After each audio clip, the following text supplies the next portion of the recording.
संसार में नहीं है। संसार में वह सुख नहीं मिलता, संसार से परे उसका बोध होता है। इसलिए महाजनों दीन लता सा पंथा, अगर उस शाश्वत सुख को, शांति को हम प्राप्त करना चाहते हैं तो उसी राह से चलना पड़ेगा जिस राह से बड़े बड़े ऋषि महर्षि या औलिया पैगंबर सबकी सब जा करके आत्मवत सर्वभूतेषु हुआ है। और ऐसा ही होता है। यही अध्यात्म का ज्ञान है। और तब पता चलता है कि सृष्टि का निर्माण और निर्माण करता कौन है, किस उद्देश्य से सृष्टि का निर्माण किया गया है, या निर्माता का ज्ञान।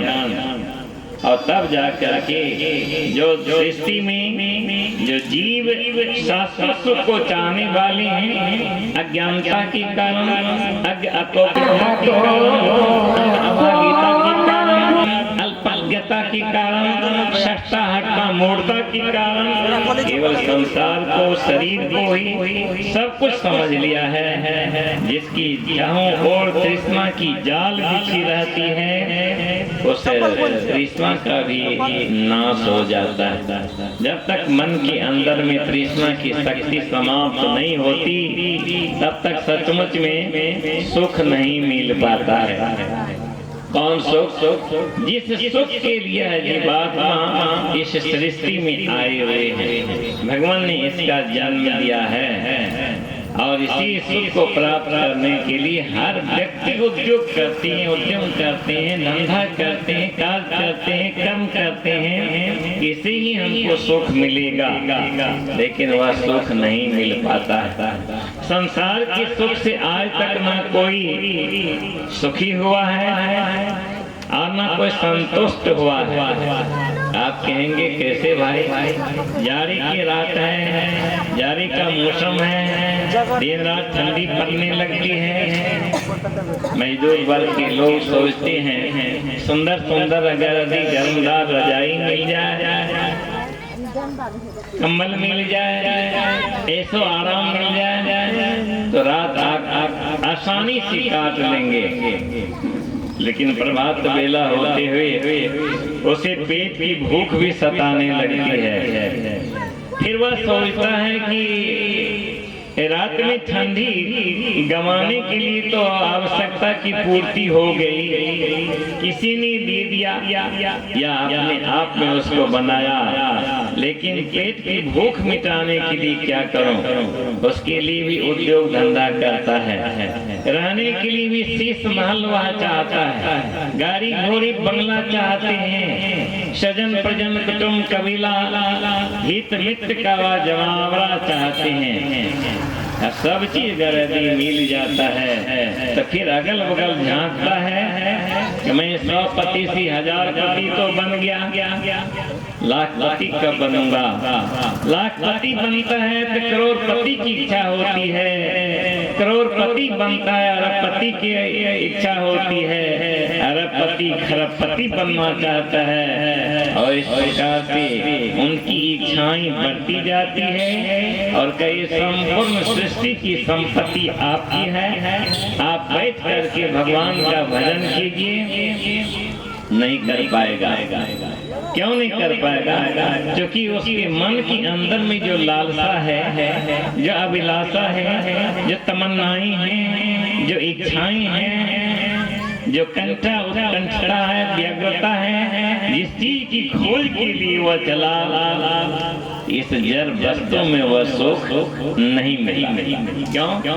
जड़ विद्य जड़ में भवती, वेद में लिखा जड़ विद्य जड़ में भवती। जड़ को चाहने वाला, जड़ की आराधना करने वाला, जड़ की उपासना करने वाला, जड़ को अंगीकार करने वाला व्यक्ति के मन भी जड़ ही हो जाता है। जबकि मन स्वयं जड़, उसकी बुद्धि जड़ हो जाती है, कर्म जड़ हो जाता है, चिंतन मनन ये सब के सब जड़ हो जाते हैं। लेकिन अंतःकरण में प्यास है, शौक है, तमन्नाएं हैं, ऐसा है, एक वासना है शाश्वत सुख की, जो सुख उसे मिल नहीं पाती है।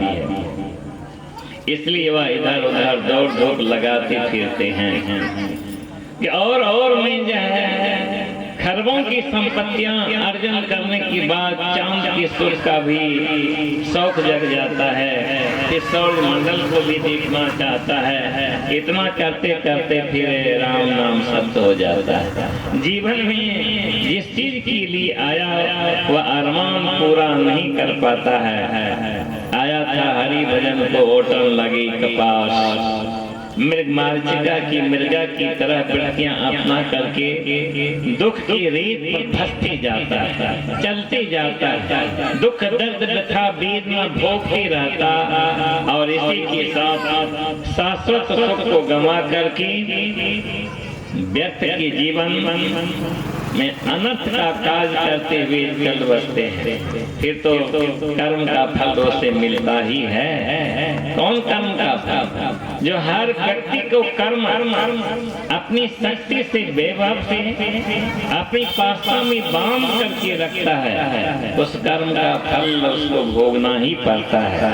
चाहे मजदूर हो, किसान हो, राजा महाराजा, रैयत, ये सामंत जो कोई है, साधु फकीर गृहस्थ, सबको उस कर्म का फल उसे भोगना ही पड़ता है।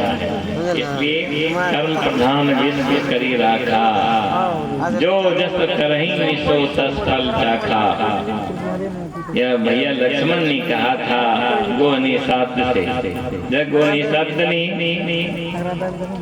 भगवान की दशा देख करके कि एक वैभवशाली घर में रहने वाले राजकुमार जिनकी त्वचा फूलों की पंखुड़ियों से भी अधिक कोमल, अत्यधिक कोमल, आज वन में पत्ते की सेजिया पर सोया करते हैं। ऐसी दशा को देखकर गोनिषाद ने भैया लक्ष्मण से कहा कि माता की कई अनर्थ कर दिया, ऐसा नहीं करना चाहिए था। बीमाता है फिर भी ऐसा दंड नहीं जैसा देना चाहिए था। भैया लक्ष्मण ने हंसते हुए कहा ऐसी बात नहीं है मित्र। कहा तो क्या? काहुन को सुख दुख कर दाता, निज कृत कर्म भोग सुनो भ्राता। सब अपने अपने कर्म का फल भोगता है। ऐसा कोई नहीं है कि जो कर्म का फल से वंचित रह जाए, सबको भोगना ही पड़ता है, चाहे कोई हो।